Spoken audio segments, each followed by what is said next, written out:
All right, let's jump into another deep dive. Today, we're going to be looking at a case from India, Arnesh Kumar v. State of Bihar. It's a 2014 case, and it really makes you think about, well, how do you balance protecting people while making sure the legal system is actually fair? Yeah. We're lucky enough to have excerpts from the Supreme Court's judgment on this one, so we're going right to the source. Absolutely, yeah. This one gets pretty intense, so buckle up. It really does. I mean, this case sort of gets to the heart of a problem that we see a lot. You know, laws that are passed with the best of intentions, but then they end up being misused. Oh, absolutely. So at the center of this case, we have a husband, right? And he is accused of dowry harassment by his wife. Right. He was facing charges under Section 498 of the Indian Penal Code, as well as Section 4 of the Dowry Prohibition Act. And he was trying to get something called anticipatory bail, which means, like, trying to avoid going to jail before a trial even starts. Right, right. And to understand this, you have to know that dowry harassment is a serious issue in India. And Section 498A, this was put into place to protect women from this kind of abuse. But what the Supreme Court found is that in a lot of cases, the law was being misused. Oh, wow. It's like a law designed to protect people is actually being used against them in a way. That's disturbing. Yeah, absolutely.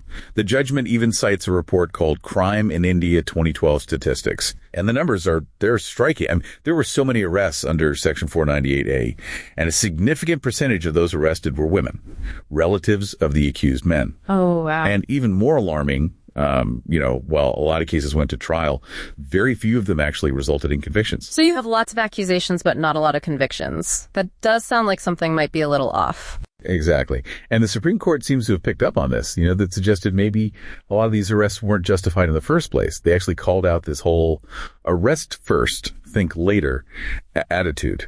They didn't mince words. There's a quote that really stands out. They said, "Arrest brings humiliation, curtails freedom, and casts scars forever." Wow. That's powerful. That really gets to the, lasting impact that something like an arrest can have on a person, even if they're later proven innocent, right? It seems like the court's kind of saying, okay, we know dowry harassment is a problem, but we also have some serious concerns about how the legal system is responding to it. So what did they actually do? How did they try to address this? Yeah. Well, they didn't just point out the problem. They actually put some very specific guidelines in place when it came to arrests. And they pointed to safeguards that were already, part of the law, but maybe were being overlooked. Got it.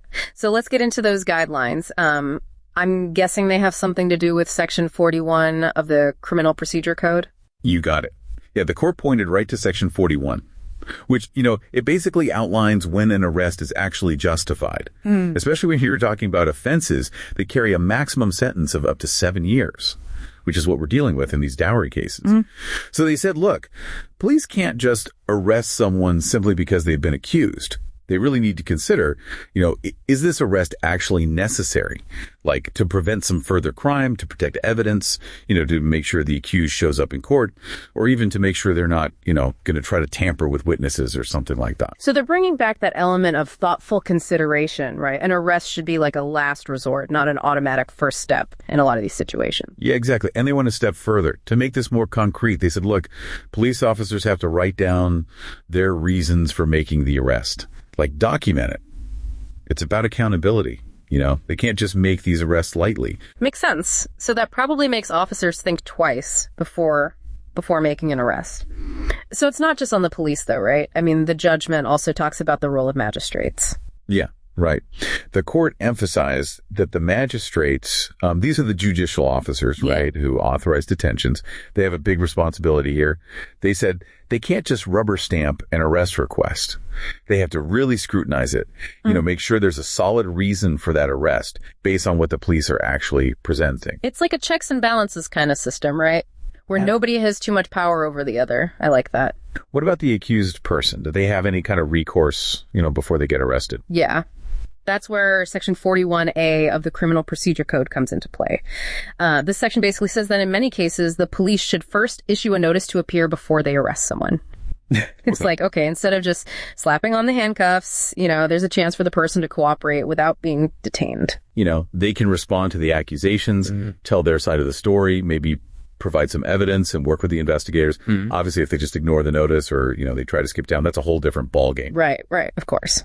But yeah, it seems like at least the court's saying, hey, not everyone who gets accused is automatically going to run away or obstruct justice. Exactly. Okay, so we've been talking a lot about these specific guidelines for arrests, right?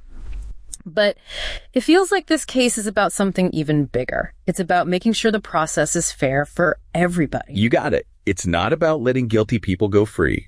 It's about making sure everyone is treated fairly under the law. Right. And this wasn't just about one specific law either, right? I mean, the court's decision had implications for a whole bunch of offenses. Yeah, for sure. The guidelines they put forward, especially those related to Section 41, those actually apply to any offense with a maximum sentence of up to 7 years. So we're talking about a pretty wide range of crimes here, not just dowry harassment. Wow, so this could impact a lot of people facing all sorts of charges. It really does seem like the court was saying, hey, maybe we need to rethink our whole approach to arrests in a lot of cases. Exactly. They were pushing for a more careful, thoughtful approach across the board. They were saying, look, an arrest should be a last resort, not the automatic first response. Makes sense. But here's the big question. Did this judgment actually lead to real change on the ground? Like, did the police and the lower courts actually start following these guidelines? Did things really shift? That's the million-dollar question, right? Legal experts and activists have been debating this ever since the Arnesh Kumar judgment came out. I can imagine. A judgment from the highest court is one thing. But to actually change how the entire legal system operates, especially in a country as big and complex as India, I mean, that's got to be a huge challenge. Absolutely. And you have to remember, we're talking about deeply ingrained practices, routines that have been followed for years and years. It's not going to change overnight. Right. So have there been any studies or reports about what actually happened after the judgment? Yeah, there have been a few. Some studies suggest that arrest rates actually did go down for certain offenses after the Arnesh Kumar judgment. Okay, so that's a good sign, right? It seems like the judgment had at least some measurable impact. Yeah, it's encouraging, for sure. But there's also been pushback. There have been reports of the guidelines not being followed consistently. Oh, really? Yeah. Some people argue that the police are still too quick to arrest people, especially in cases involving domestic disputes. Yeah, those cases can be really tricky, because it often comes down to one person's word against another. Exactly. And it can be hard to gather concrete evidence in those situations. So it sounds like a mixed bag, right? Some progress, but also some ongoing challenges. I think that's a fair assessment. Yeah, and we've got to remember, right? India is a diverse country with different regions and different social norms. I wonder if those things play a role in how the guidelines are applied. Absolutely. That's a really important point. It's very possible that the implementation of these guidelines varies depending on where you are in India. It would be interesting to see if there's any research on that. Like, do certain regions have better track records than others when it comes to following the guidelines? Yeah, that's a great question for further research. Okay, so we've talked a lot about the legal side of things. But at the end of the day, these aren't just abstract concepts. We're talking about real people's lives. Are there any stories, any examples of people who were directly impacted by the way this judgment has been applied? That's a good question. And honestly, it's hard to find clear-cut examples. You see, the way legal cases are reported, it's not always easy to track the specific impact of a judgment like this. Yeah, I can see that. It's hard to connect those dots sometimes, but we can imagine, right? On the one hand, maybe there's someone out there who was spared from an unnecessary arrest because the police actually followed the guidelines. Right. And their reputation wasn't tarnished. They didn't have to go through that whole ordeal. Exactly. But then on the other hand, there might be someone who had a legitimate complaint, a real case of abuse. But maybe the authorities were too hesitant to act because they were afraid of violating the guidelines. It's a tough situation. It highlights how even well-intentioned reforms can have unintended consequences. It's about finding that balance, right? Protecting individual rights while also making sure the system can actually respond effectively to crime. Exactly. It's a constant challenge. And it's a conversation that's happening not just in India, but in legal systems all around the world. So true. So for our listener who's been hanging on every word, what's the big takeaway here? What should they be thinking about as we wrap up this discussion? You know, I think the key takeaway is this.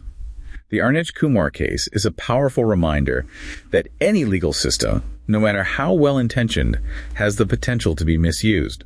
We have to constantly be questioning, constantly be looking for ways to make things fairer. I like that. It's not about finding the perfect answer. It's about that constant process of improvement. Exactly.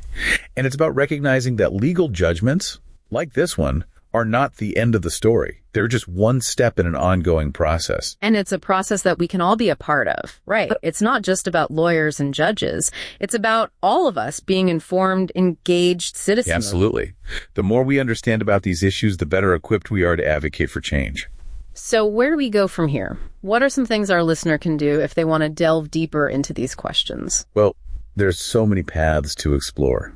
They could start by researching how the Arnesh Kumar guidelines have actually been implemented. Have there been any follow-up studies? Have there been any changes to the law since then? Good idea. And they could also look into how other countries have tackled similar issues. Are there any lessons we can learn from their experiences? Exactly. Comparing and contrasting different legal systems could be really eye-opening. And I always encourage people to think about the human impact of these issues. Try to find those personal stories, those real-life examples that show how these legal decisions play out in people's lives. Those stories can be so powerful because they remind us that behind all the legal jargon, behind all the statistics, there are real people who are being affected by these decisions. Exactly. So we've covered a lot of ground today, from the specific details of the Arnesh Kumar case to those broader questions about justice and fairness. It's been a fascinating journey.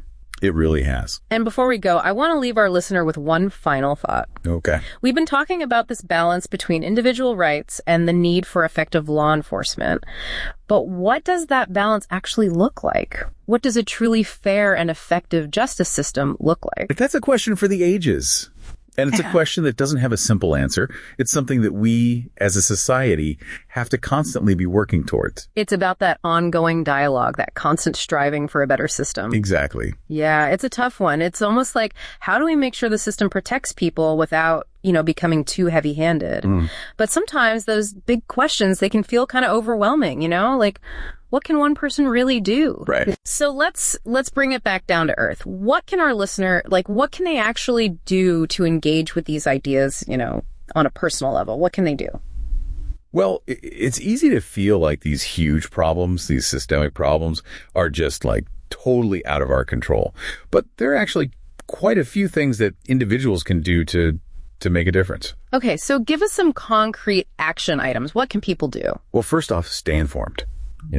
Follow the legal developments, read analysis of cases like this Arnesh Kumar case, pay attention to how these issues are playing out in your own community. Right. Knowledge is power. The more you know, the better equipped you are to actually advocate for change. Yeah, become a more informed citizen. Be aware of what's going on. I like that. Yeah. What else? Support organizations that are working on criminal justice reform. There are tons of groups out there, both in India and, all over the world, that are fighting for fairer laws, better police practices, and stronger protections for individual rights. So donating to those organizations, volunteering your time, even just spreading the word about the work they're doing, that can have a real impact. Yeah, it's a reminder that, we're not alone in this. There are experts and activists out there who are dedicating their lives to making the system more just. And just connecting with those groups can be really powerful. Right, exactly. And also, don't underestimate the power of just having conversations about these things. Yeah. Talk to your friends and family, colleagues. Talk about these issues. Yeah. Share what you learned from this deep dive. Share what you learned about Arnesh Kumar and the challenges that it highlights. The more we talk about these things, the more we kind of normalize these conversations and we bring them into public consciousness more. It's about breaking down that silence, or that feeling that these issues are too complex or too controversial to even talk about. Right. The more we talk, the more we learn, right? And then the more we can collectively start working towards solutions. Exactly. And, if you feel really strongly about a particular issue, don't be afraid to reach out to your elected officials. Let them know what your concerns are, Advocate for specific policies, hold them accountable for their decisions. Remember, you have a voice. Yeah. And it deserves to be heard. Such good advice. So stay informed, support the organizations that are out there doing the work, talk to your friends and family, and actually engage with your elected officials. I love that. It's change starts with us, right? With each of us taking action in our own little way. Right. It's easy to get caught up in the big picture, Yeah. the sweeping legal precedents and all these systemic challenges. But real change, it often happens incrementally through the efforts of, lots of individuals who are passionate about making a difference. I love that. So we've come to the end of our deep dive on Arnesh Kumar v. State of Bihar. I feel like we've covered so much, from those really specific details of the case to those bigger principles that it represents, you know. It's been a pleasure. I always enjoyed diving into these complex issues. Likewise. And to our listener, thank you so much for joining us on this intellectual journey. I hope you learned something new, and maybe you had a few aha moments along the way, or even felt inspired to go and explore these issues further on your own. Until next time, stay curious.